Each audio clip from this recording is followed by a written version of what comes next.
गुरु हाथ पकड़ ले तो भैया दुनिया की कोई शक्ति, कोई ताकत तुम्हें गिरा नहीं पाएगी। पर गुरु का हाथ थामना बहुत जरूरी है, गुरु का हाथ पकड़ना बहुत जरूरी है। दुनिया में जो किसी भी साधन से न जान पा, गुरु का मतलब होता गुर, गुर मतलब सीक्रेट। आपको एक ऐसी सीक्रेट की, खजाने की, कुंजी की चाबी दे देता है, एक चाबी देता है गुरु। और चाबी क्या है? जो गुरु के मुख से मंत्र निकलता है वो चाबी है। मंत्र परम लघु, होता छोटा सा ही मंत्र है।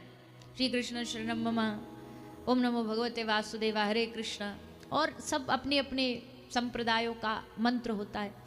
होता छोटा सा मंत्र, पर भैया ताला कितना भी बड़ा हो, चाबी नेक्सी सी होती है, और वो नेक्सी सी चाबी ही ताले को खोलने की सामर्थ्य रखती है। तो वो जो सीक्रेट, जो कुंजी है, छोटा मंत्र, लेकिन जीवन में जैसे कितना बड़ा मदमस्त हाथी हो, महामत गजराज कहे वश कर अंकुश खर। कितना भी महामस्त हाथी हो, पर छोटा सा अंकुश उसे वश में कर लेता है। वैसे ही एक छोटा सा गुरु के द्वारा प्रदान किया हुआ मंत्र। और एक बात और सुनिए, बड़ी गंभीर बात है ये। जो लोग अभी भी ये मानते हैं ना कि भैया गुरु के बिना भी भगवत प्राप्ति हो सकती है, हाँ भगवान मिल जाएगा, इसमें कोई दोहराया नहीं है। लेकिन महाराष्ट्र में कुछ समय पहले एक संतों की मंडली थी। ये आप ये कह सकते हो एक जैसे कोई बटालियन चलती है ना कहीं एक साथ में, तो ये एक समय आया था महाराष्ट्र का पंढरपुर में, जब संतों की पूरी एक बटालियन चलती थी। जहाँ जाते थे श्री ज्ञानेश्वर जी, सोपान जी, मुक्ताबाई, तुकाराम, एकनाथ, नामदेव, गोरा कुमार, ये सब संग मंडली चलती थी। बोले आज कहाँ जा रहे हैं? आज फलानी जगह कीर्तन करने जा रहे हैं, आज जा रहे हैं, आज वहाँ उस गांव में जाकर के भंडारा पाने जा रहे हैं। तो ये पूरी मंडली एक समय थी। तो एक दिन क्या हुआ कि सारी मंडली किसी के घर प्रसादी पाने गई थी, सब लोग बैठे थे। तभी इतने में गोरा कुम्हार ने मुक्ताबाई से बोला, गोरा कुमार मुक्ताबाई से क्या बोला? बोले यहाँ इतने सारे लोग बैठे, पर पता करो इनमें से कौन सा घड़ा कच्चा है।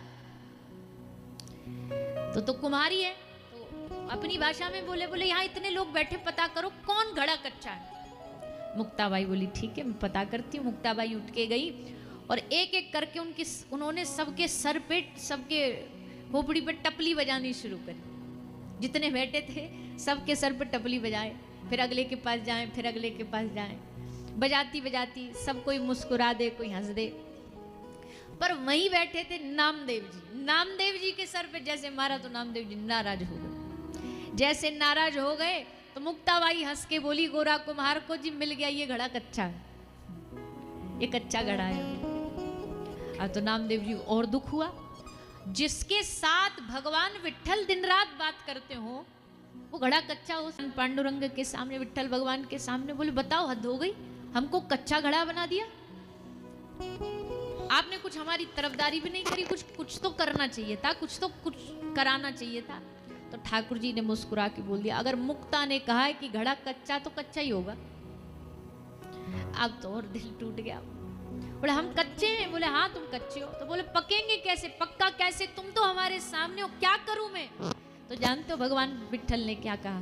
तुम कच्चे घड़े इसलिए हो क्योंकि अभी तुमने सदगुरु नहीं बनाया है। मैं तो मिल गया पर अभी गुरु न मिला, और गुरु न मिलेगा तब तक घड़ा कच्चा ही रहेगा।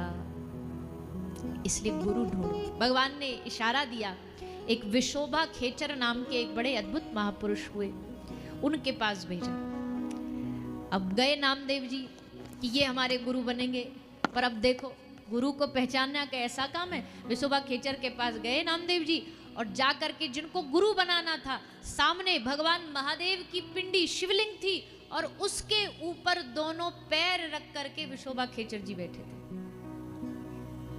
और जैसे नामदेव जी ने देखा, बोले ये गुरु बनने योग्य है, भगवान ने इनका एड्रेस दिया हमें, इनको तो खुद गुरु की आवश्यकता है, ये हमको क्या गुरु, हमारे क्या गुरु बनेंगे। तो मन में थोड़ा द्वेष आया। विशोभा खेचर समझ गए सच्चे सदगुरु थे। बोले क्या हुआ, क्या सोच रहा है? बोले देखो हमें ये बात जची नहीं, आपने भगवान के ऊपर पैर रख रखे, इतने बड़े तो नहीं हुए हम, चाहे हम कितने बड़े गुरु बन जाएं। तो उन्होंने मुस्कुरा के कहा तो तू एक काम कर, मैंने महादेव के ऊपर पैर रख रखे, हाँ, तो जहां महादेव नहीं है तू वहां मेरे पैर कर दे, जहां नहीं है वहां कर दे। तो बोला लो करता हूं। नामदेव जी ने चरण पकड़े, पकड़ करके दूसरी तरफ दूसरी दिशा में घुमाए, और जैसे दूसरी दिशा में घुमाए, महादेव जी की जो शिवलिंग है वो भी घूम करके उसी तरफ आ गई, पैरों की तरफ। फिर नामदेव जी को लगा ये क्या गड़बड़, फिर उन्होंने चरणों को दूसरी तरफ घुमाया तो शिवलिंग फिर दूसरी तरफ आ गई। जैसे जैसे घुमाते गए शिवलिंग उस तरफ घूमती गई। तब नामदेव जी समझे असल में वास्तविकता में यही मेरे गुरु है।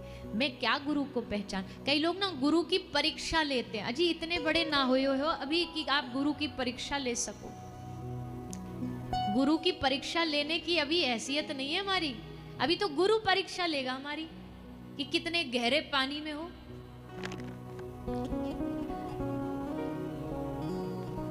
पर भैया हम कई बार विनोद में कहते हैं कि पहले चेला शिष्य ऐसे हुए थे इतिहास में जो गुरु को अंगूठा दान दे दिए।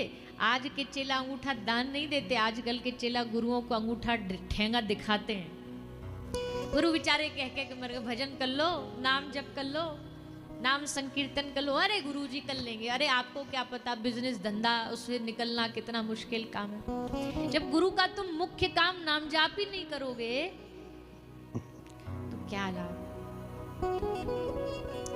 भैया गुरुर ब्रह्मा गुरुर्विष्णु गुरुर्देव महेश्वरा गुरुर साक्षात परब्रह्म तस्मै श्री गुरुवे नमः। ये 3 गुण गुरु में जानते हो क्यों है? गुरु ब्रह्मा है। ब्रह्मा क्या काम करते हैं? ब्रह्मा सृष्टि का सृजन करते हैं। वैसे ही सदगुरु दीक्षा दे करके हमको नया जन्म देता है।